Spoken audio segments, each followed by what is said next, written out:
Welcome to Author. My name is Sven Davison, and today I have Derek Taylor Kent talking about working with puzzle creators to put all the puzzles in his new book, Kubricks Game. And he'll also be talking about working with Jonathan Frakes on the audiobook, which won an award, and also trying to break into Hollywood as an actor. So here we go. Hi, welcome to Author. I'm here with Derek Taylor Kent, and today we're going to be talking about his book, Kubricks Game. So can you just tell me a little bit about it? Sure.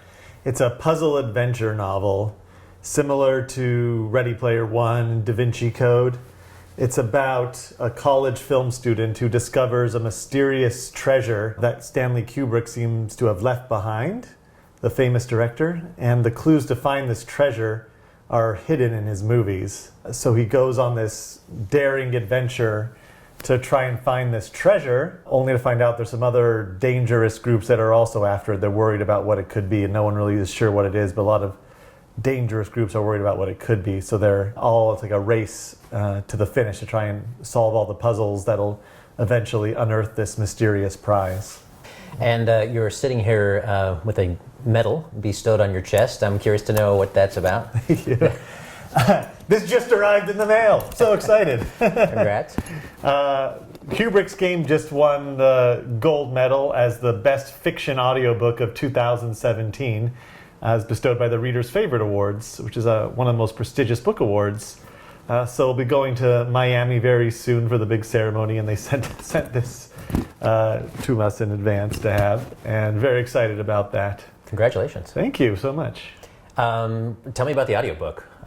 Just how that came together. And so I love audiobooks. I probably listen to those almost every time in the car, at the gym. I'm just always absorbing them, and I love just the whole art form of it and the possibilities for it. So I wanted to do something really cool when I had the chance to actually produce my own with Kubrick's Game. My publisher kind of gave me a lot of freedom to do it, to do my own thing with it. So I was lucky enough to be able to cast Jonathan Frakes as the main narrator. Nice. So you might know as Number One from Star Trek Next Generation. And then Yvette Nicole Brown came on board too to also play a major supporting role in it. She's from Community and Talking Dead. She's like the geek ambassador. One of the top three geek ambassadors out there. It was just perfect for my audience. I was really appealing to the film geeks out there. So they did it in a way. It's sort of more like a radio play for a lot of the book, rather than just a regular audiobook, because they're reading it, the dialogue, as if they were in a radio play. And we added a lot of cool Kubrickian kind of music homages and sound effects. I was able to get the rights to do the 2001 music in there. Oh, nice. So there's a lot of great touches I was able to put in there, and it just kind of came together as a really great accompaniment to the book. And then when you say you got the rights, did you hire an attorney who can basically get the sync licenses, or did you do that on your own, or how did you put all that together? As it happened, the main theme of 2001, the Also Sprach Zarathustra, bum bum bum bum bum bum bum bum. That there's the recordings of it you can get that are only $80 to license. I just happened to find some, so it wasn't that bad. Nice. Yeah. And then grabbing Jonathan Frakes and Yvette, did you have personal contacts? Did you get that through your agent? How'd you get all that together? So I was able to work with my publisher on that, where me and the publisher contacted their voiceover agents, because they do a lot of voiceover work, and basically showed them the book, and I kind of wrote them a really nice letter about why he was perfect for it. And I really wanted Jonathan Frakes because not only is he have that great authoritative leading man actor voice and just acting ability that I always loved, but he's also a great director. He directed my favorite Star Trek film, Star Trek First Contact. He's doing a lot of TV directing right now, shows like The Librarians and Clock Stoppers he directed. He's always been really creative, and I really wanted the main actor to be someone who really felt that connection, being that it's so connected to being about who I think is the greatest director ever in Stanley Kubrick. And I think Jonathan Frakes also had similar feelings about Kubrick as I did. So he was able to connect with it. I needed the narrator to really connect with that. Didn't you involve some premier puzzle creators? Oh, yeah. That story I'd love to hear. I mean, So I was really excited about the possibility of creating just the best puzzles ever created in print. That's like what I wanted to do. But I don't have like a puzzle creation mind like that. Like I had a few ideas, and I had a few in my mind, but I wanted a lot of them in the book. And then I wanted them to just be like diabolical, but also really fun. So the reader is very active while reading and trying to solve the puzzles along with the characters. So I happen to be connected with the creators of Fantastic Race. This is Bob Glauberman and Larry Tiffler, and they create massive scavenger hunts. They could take out entire cities, where it's like The Amazing Race, where you have to solve clues and puzzles. They'll take you all around an entire city before you reach the finish line. They also create escape rooms, which are big fad right now. People love doing those. So I met with them, and they happen to be huge Kubrick fans, like maybe more so obsessed than I was. And so they were just so excited to come on board. I was like, oh, great. So I kind of gave them an outline of the story and the ideas I had for puzzles and things. And so they really came on and helped make really solid, dynamic puzzles for the characters to solve. I think that's just like such a great selling point of the book. And then what was great was, in addition to that, there was a continuation of it that they helped me do, where there was a real-life treasure hunt that went along with the book. Oh, wow. So once readers were finished with the book, we created a real-life treasure hunt for them to solve that was also kind of Kubrick-themed, which led to a big, great grand prizes that took about 6 to 8 months, I think, for the whole thing to be finished. That was a lot of fun, too.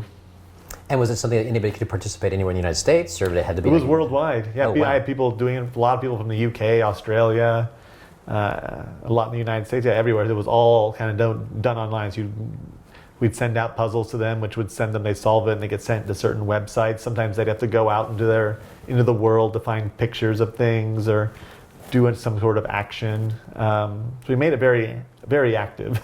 Wow. Both intellectually and physically out in the world. And people can still do it, where the prizes have already been given away, sorry. But if you wanted to challenge yourself just to see if you could solve the puzzles, you could still go on and do that without the prize at the end, but you still have fun trying to see if you could. So all the websites and everything are still active? Yeah, they're all still active. Oh, that's great. There. Is the support for that contest sort of under your umbrella on your website now? Or, I mean, how does it, yeah, how does someone find DerekTaylorKent.com is my website, /Kubricks Game. And you'll see, once you go on there, a link to enter the game. Yeah. Very cool. Yeah. What were the prizes? I'm curious to know.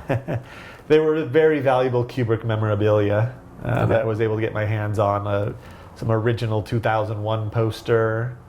There was a great Taschen book that had original film footage from 2001 in it, signed by Stanley Kubrick. I had a book of Kubrick's Game that was signed by one of the actors from 2001 that I gave away. Oh, wow. And then there was also a cash prize if anyone just wanted the cash. I had the first prize winner got to have their pick of any of the grand prizes. And they took the cash? Yeah. I gotcha. Was it from the U.S. or were they from the U.K. or where were they? I think that grand prize winner was actually in Italy. Wow. They went enough, yeah. Did you actually do the exchange for them, or did they have to? You just send them a check and they figured it out? Yeah, I think that's what we did. Some kind of maybe online wire payment or something. Gotcha. Wow. Very cool. So did you cover every single Kubrick film in this book? I mean, did you leave no stone unturned, or was there... It goes through most of them. Most of them play a big part in it. Some more so than others. When you read it, things we didn't touch on a lot were Full Metal Jacket and Barry Lyndon, which kind of don't have many conspiracy theories and mystery and controversy surrounding them. But most of the other ones we delve very, very deep into them, including AI, which some people discount that one. But I kind of included that in my Kubrick compendium. Okay. Yeah. And then did you go back to any kind of crazy stuff, I don't know, student films of his or anything like that? I mean, or obscure stuff? Oh, yeah. The whole puzzle starts out, I'll show you this cool picture of it. The whole game starts off with this mysterious message written on the back of this photograph, which was a very famous photograph on the cover of Look magazine right after Franklin Delano Roosevelt died. And that was taken by 16-year-old Stanley Kubrick, and it got him a job as a photographer for Look magazine. And it also is one of the most iconic photographs ever taken. So it starts way back from when he was 16-year-old just working as a photographer. So we cover a lot of his life in there. What was your inspiration to write the book in the first place? I mean, it's kind of go back and when you had a blank page, what inspired this? It started way back when I read the book Ready Player One. That was about 2011, 2012, around there. And so if you don't know, that's a movie coming out next year, directed by Steven Spielberg, so everyone's going to know about it by that time. The trailer was just released. So that's a puzzle adventure novel, similar to mine, but it was about that writer's passions, which happened to be 1980s pop culture. So he just threw all of 1980s pop culture, from video games to music to Dungeons and Dragons and movies. It's like just all in there, everything he loves. And so as I was reading, and I just kind of thinking to myself, like, if I were to write a book that was based on my passions, I wonder what that would be. And it was just immediately like, oh, Stanley Kubrick, who I've been obsessed with since I was about 14 years old, my favorite director. So I just kind of like, little thing has got in my brain, and I just kind of thinking about it for months, and I kind of realized it lent itself to a really cool story because his movies are already so enraptured in mystery, controversy, conspiracy theories already, that it was like easy to kind of weave a sort of Dan Brown-esque story around what already exists of what people know about him and his movies, and being how mysterious and reclusive he was. There's a lot to work with there. He even had a very mysterious death around there that people think may have had some foul play involved. So everything just kind of clicked with it, and I had to kind of make that big decision, though, to jump away what I was known for, which is children's books. I've been writing middle grade novels and picture books my whole life, and now is kind of a big leap of faith to go in and try and write my first grown-up novel. Yeah. And was there any concern with sort of like the switch in branding? I mean, from going from children's author to more of an adult book, or? Definitely, yeah. I had to consider that. I wasn't sure what the reception would be. I thought maybe it was okay because a lot of my readers were growing older and becoming YA readers, and I was kind of positioning this toward a YA audience. The main characters are in college. But it was a big leap, and I had to kind of reach out to a whole new audience that didn't know me yet. I didn't have that fan base to work with like I did with my other books. But I enjoy doing that. I enjoy going out and reaching my audience, which I thought was actually a lot easier for this book than the other books, because it's just very hard to reach kids. You have to really kind of go through their parents as intermediaries and find them to be able to get your children's books out to them and make them aware of them. But my audience for Kubrick's Game, I know where they are, so I knew I was able to reach them by going to very specific outlets and forums and online communities. I knew I felt it would be easier to reach them and at least make them aware of the book. So what outlets and what communities did you go on? Do you have anything specific that you can get? Yeah, a lot of them are on Reddit, so I became very active in the Reddit community, especially the Stanley Kubrick community on there. And I was able to go, I was lucky enough to get a great review from IO9 Gizmodo, which is one of the big geek websites out there. And so they did a really great review and feature on it. I was able to get it on the BookBub, which sends out really nice book deals to their hundreds of thousands of subscribers. So I was able to reach, just having the grown-ups be able to reach books through that was really helpful. And then all the book bloggers, there's so many geek websites out there, and film buff movie websites.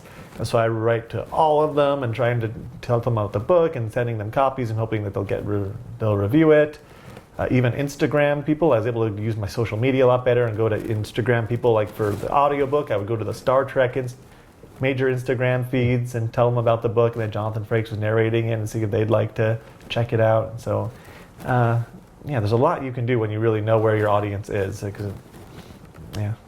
That's very cool. And as far as Gizmodo, did you just sort of cold call them, or did you have any kind of in with that, or was that? Well, yeah, I was a reviewer on there that I really liked, that who had reviewed Ready Player One before, and so I knew that everyone who had reviewed Ready Player One or Ernest Cline's other books would be into this. If they liked it, they'd like this. So I was really reaching out and saying, hey, I feel like this could be the next Ready Player One. Would you be interested in checking it out? And I give them the basic pitch on it, like I gave to you about, the mysterious treasure Stanley Kubrick left behind, the clues to find it hidden in his movies. And that would usually perk their curiosity. And I would just write to them about it that way. Sometimes my publisher would help me out with that too, in terms of going to like the larger media outlets, like the entertainment weeklies of the world. So I'm kind of curious about your background in film. Did that start in college or did it start before that? I've always been obsessed with film, as you can tell from Kubrick's Game. I've been loved Kubrick when I was like 14 years old. But even before that, when I was 8 years old, I used to memorize movie reviews. I'd read every movie review that came out, and I knew how many stars every movie had. I've always been obsessed with movies. Did you base going to see a movie on the reviews, or did you just remember? Okay, gotcha. So a lot of times I would. I'd always want to see the good movies. I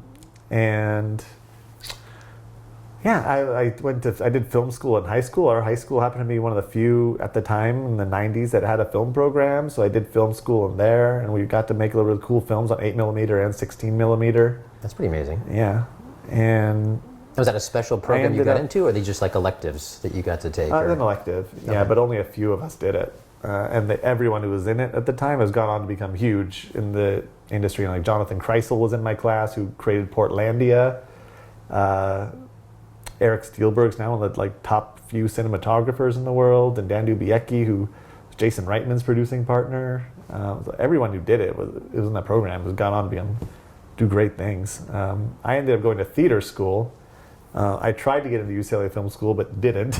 But I always stayed very active in the film world. I started a production company with some friends, and we created a lot of web series, funny commercials, music videos. And we're always writing movies. Screenwriting is probably equal to my book writing, so I'm always writing screenplays as well and getting those out there. I have one pre-production right now, a horror film I wrote. And I have all of them been optioned by really great companies that are just out there waiting to get made. Wow. Yeah, the waiting game. Yeah. So do you write screenplays alone, or do you collaborate, or both, or how do you do that? Both. I have let's see, I could go through, there's a lot of them, but I've written a comedy I did as a triumvirate with my two friends I formed a production company with. I wrote the horror script with one other guy, and most of them I've done by myself. So I'm open to all different times. A lot of times I look if it's something like the horror script, I'll maybe not be as familiar with certain writing action sequences as well as my writing partner does. So I'll look for, if I'm going to work with someone, they has to be in a way that I know complements something I'm not familiar with. What do you feel your strong suits are in screenwriting? Dialogue and humor. Okay. I think that's definitely makes my sense. strong suits. The humor has always been a running theme. Yes. Do you still make shorts with your friends, or is that kind of, you guys are all too busy now, or it's... We used to make a lot more. We were very active a while. Just last year I did a funny Star Wars web series I just wanted to do for fun. But I definitely still have the inkling to go out and do more. I always have that urge inside me to go out and make movies. That just is always there. And did you say you had some stuff on Funny or Die, or? Oh yeah, they're everywhere. YouTube, Funny or Die. If you go to the website, there's a whole media section I have at DerekTaylorKent.com, where I have all of my shorts that I've made on there. You could check out that are online. And dozens, hundreds. How many do you think you have out there? Probably not hundreds. Okay. Maybe dozens. Okay. Yeah. Dating back to when? My first big one was, I remember 2008, we did a short film called Rock Obama, the Barack Obama musical, where we turned Barack Obama's life into this crazy musical that did really well in the festival circuit. So that was back in 2008. I did some short films on actual film before that, around 2000, between 2001 and 2007. I was actually making films with friends of mine that would 16 or were you? Yeah, 16mm stuff. But then once the video stuff took over, we didn't have to do that anymore. But. Yeah. How about the stuff from high school? Is that available anywhere, or you keep that just in the closet? Oh, I should bring it back out. That's all on 8mm right now. Have you transferred it? Transferred. Okay. It's all silent too. Okay. So I have soundtracks I'd have to sync up with a tape player when I played the movies. I'd record dialogue on it, but I have to sync it perfectly, press play, and start the projector at the same time when we'd show them. I guess that's slightly easier than doing the piano, but but close. Right. Nice. So You went to acting school. Did you actually want to act, or is that just because you just want to get? I was doing acting for a long time. My whole 20s, it seems. I was really trying to get that going.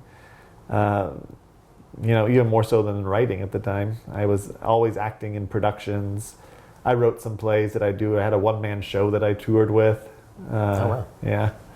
So that was a big part of it. That's probably what I thought I was going to do mostly after theater school. And I did the whole thing where I'd go to a lot of auditions, but it just like wasn't clicking. Then once I started directing, I kind of was like, I kind of like doing that a lot more than going on auditions. So I kind of definitely like being the control of directing and writing. I found that I was more passionate about that than acting once I got older. So for a while there, your life was what, like La La Land? You were going on these auditions and reading with a whole line of people, or wow. Yeah. I was on the audition circuit for years. Can we find you in any commercials or any kind of? I did a whole lot of sitcoms indie movies. That's what I was getting cast in, like weird indie movies that are nowhere. I have just a lot of short films. Like I had like an amazing reel of funny short films that I did. Those might be online. I haven't looked them up. They might be out there. But if you go to IMDb, do you have a credit list for indie movies, or? Yeah, there's some on there. Okay, fun. All right, check them out. Anyway.